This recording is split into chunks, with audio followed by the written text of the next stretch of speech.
किसी एक गांव में एक ज्ञानी पंडित रहा करता था।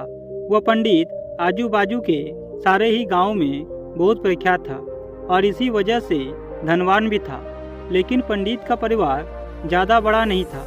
पंडित अपनी पत्नी के साथ एक बहुत बड़े घर में अकेला रहता था, क्योंकि पंडित का कोई बेटा नहीं था, बल्कि उसकी एक बेटी थी जिसका विवाह पास के गांव में श्रीमंत नाम के लड़के से हुआ था।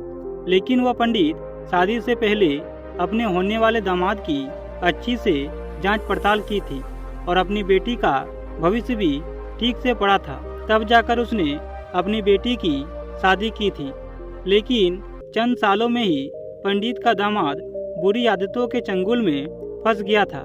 जुआ और शराब की बुरी लत ने उन्हें सड़क पर लाकर रख दिया था। अपनी बेटी की ऐसी दुर्दशा देखकर पंडित की पत्नी काफी दुखी रहती थी और अक्सर पंडित से कहा करती थी, तुम जाकर उनकी मदद कराओ। लेकिन पंडित हमेशा अपनी पत्नी को यह कहकर उनकी मदद करने के लिए मना कर देता था कि अभी कुछ समय तक उनका बुरा वक्त चलना है। हम चाहे कितनी भी कोशिश कर ले, जो उनके नसीब में नहीं है वह उन्हें नहीं मिल पाएगा। और पंडित की ऐसी बातों से उनकी पत्नी काफी दुखी हो जाती थी और मन ही मन सोचती थी कि कैसा स्वार्थ पिता है, अपनी बेटी को इतने कष्टों में देखकर भी उसकी मदद करने के लिए मना करता है। आखिर भगवान ने जो इतना सारा धन दिया है उसका क्या करेंगे? हमें कोई और औलाद भी तो नहीं है, ले देकर एक यही बेटी है और उसके लिए भी कुछ नहीं करेंगे तो किसके लिए करेंगे? लेकिन पंडित ऐसा नहीं सोचता था। परंतु ऐसा नहीं है कि पंडित अपनी पुत्री से प्रेम नहीं करता था, लेकिन उसने अपनी पुत्री की कुंडली इतने अच्छे से पढ़ी थी और वह यह पहले से ही जानता था कि वह चाहे किसी भी लड़के से शादी करती, लेकिन उसके जीवन में यह समय आने ही वाला था और बिना इसे भुगते उसको छुटकारा नहीं मिलेगा। इसी प्रकार से समय गुजरता गया। एक दिन खाने पीने के लिए पंडित के बेटी और दामाद उसके घर पर आए। अपने दामाद और बेटी के घर में आने से पंडित और उसकी बीवी ने दोनों का खूब आदर सत्कार किया। लेकिन बेटी और दामाद को पंडित से सहायता मांगने की हिम्मत न हुई, लेकिन वह बिना बोले ही वापस अपने घर से लौटने लगे। तभी माँ तो माँ होती है, पंडिताइन से रहा नहीं गया और बिना पंडित की इजाज़त से उसने चोरी छिपे बूंदे के लड्डू बनाकर उसमें सोने के सिक्के रखकर बेटी और दामाद को दे दिए, ताकि बेटी और दामाद की कुछ आर्थिक सहायता हो सके। पंडिताइन यह भी जान गई थी कि बेटी और दामाद शर्म के मारे उनसे मदद नहीं मांग रहे थे, इसलिए उसने बेटी और दामाद को भी लड्डुओं में छिपे सिक्के के बारे में कुछ नहीं बताया, क्योंकि जब ये लोग घर पर जाकर लड्डू खाएंगे तो उन्हें उनमें सोने के सिक्के मिल जाएंगे। इस तरह बिना उनके मांगे ही उन तक मदद पहुंच जाएगी। यह सोचकर पंडिताइन मन ही मन अपने बेटी की मदद करके बहुत खुश होने लगी। कुछ देर बाद पंडित के दामाद और बेटी उन दोनों का आशीर्वाद लेकर अपने घर के तरफ रवाना हो गए। बेटी और दामाद का गांव पंडित के घर से कोसों दूर था, फिर भी पैसे की कमी के चलते वह चलकर अपने गांव की तरफ निकल पड़े थे। परंतु थोड़े दूर ही चले थे कि पंडित की बेटी के पैर में मोच आ गई, जिसके कारण चलना भी मुश्किल हो गया। लेकिन पंडित के दामाद ने जब देखा कि उसकी पत्नी अब बिल्कुल चलने में सक्षम नहीं है, तो उसने एक टांगा अपने घर तक किराए पर ले लिया। दोनों पति पत्नी टांगे में बैठकर घर तक पहुंच गए, लेकिन टांगे वाले को देने के लिए उनके पास पैसे नहीं थे।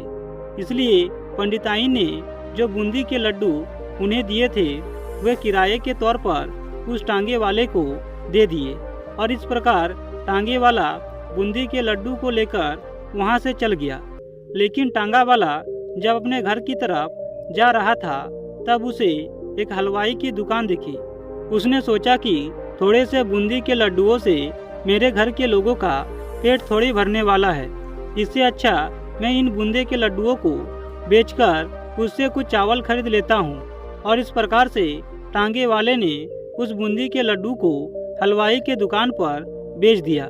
लेकिन जिस गांव में वह हलवाई रहता था, उसी गांव में एक आदमी ने अपने घर पर पूजा रखी थी और उसी पंडित को उस पूजा के लिए बुलाया था। पूजा में लगने वाले प्रसाद के लिए उस आदमी ने उसी हलवाई से बूंदी के लड्डू लिए जहां पर उस टांगे वाले ने बेचे थे। हलवाई ने भी उस आदमी को टांगे वाले से खरीदी हुई लड्डू ही पहले दिए ताकि वह खराब ना हो जाए, क्योंकि वह नहीं जानता था कि यह लड्डू कब बने हैं। और इस प्रकार पूजा खत्म होने पर दक्षिणा और बूंदी के लड्डू लेकर जब वह पंडित अपने घर चला आया और जब खाना खाने बैठा तो प्रसाद में लाए बूंदी के लड्डू खाते वक्त लड्डू से सोने का सिक्का निकला। यह घटना को देखकर पंडिताइन की आंखों से आंसू बहने लगे। पंडित ने जब पंडिताइन से उसके रोने का कारण पूछा तो पंडिताइन ने पंडित को सब कुछ बता दिया और पंडित से उनकी बातों पर भरोसा न करने के लिए माफ़ी मांगी। तभी पंडित ने पंडिताइन के आंसू पोंछते हुए कहा कि तुम्हारी तरह मैं भी हमारी बेटी को बहुत प्रेम करता हूँ, लेकिन अगर हम उसकी अब मदद करते हैं तो दामाद हमेशा के लिए ऐसा ही मदद की अपेक्षा रखेगा और अपनी बुरी आदतों को कभी नहीं छोड़ेगा। और इस प्रकार पंडिताइन भी अब पंडित की बातों से सहमत हो गई और इस प्रकार से 2-3 महीने तक बीत गए। पंडित के दामाद और बेटी फिर से एक बार उसके घर में आए और इस बार उसकी परिस्थिति पहले से बेहतर थी, क्योंकि पिछली बार खाली हाथ जाने के बाद दामाद ने नया काम शुरू किया था और अपनी सारी बुरी आदतें भी छोड़ दी थी, जिसे देखकर पंडित और पंडिताइन बहुत खुश हुई। अपने पत्नी की खुशी को देखकर पंडित ने अपनी पत्नी से कहा कि नसीब का लिखा कभी नहीं बदलता है। इंसान चाहकर भी अपना नसीब नहीं बदल सकता है, लेकिन इंसान अपने आप को बदल सकता है और जब अपने आप को बदलता है तो उसका नसीब अपने आप बदल जाता है। मित्रों, इस बात को समझने के लिए सर्वश्रेष्ठ उदाहरण कोई है तो ऋषि मार्कंडेय का, जिन्होंने अपनी तपस्या के बल से अपनी कम आयु को अमरता का वरदान में बदलवा दिया। उनके भाग्य के अनुसार उनकी जीवन अवधि सिर्फ 16 वर्ष की थी, लेकिन अपने कर्मों से उन्होंने अपने आप को इस तरह बदल दिया कि वह अमर होने के काबिल बन गए।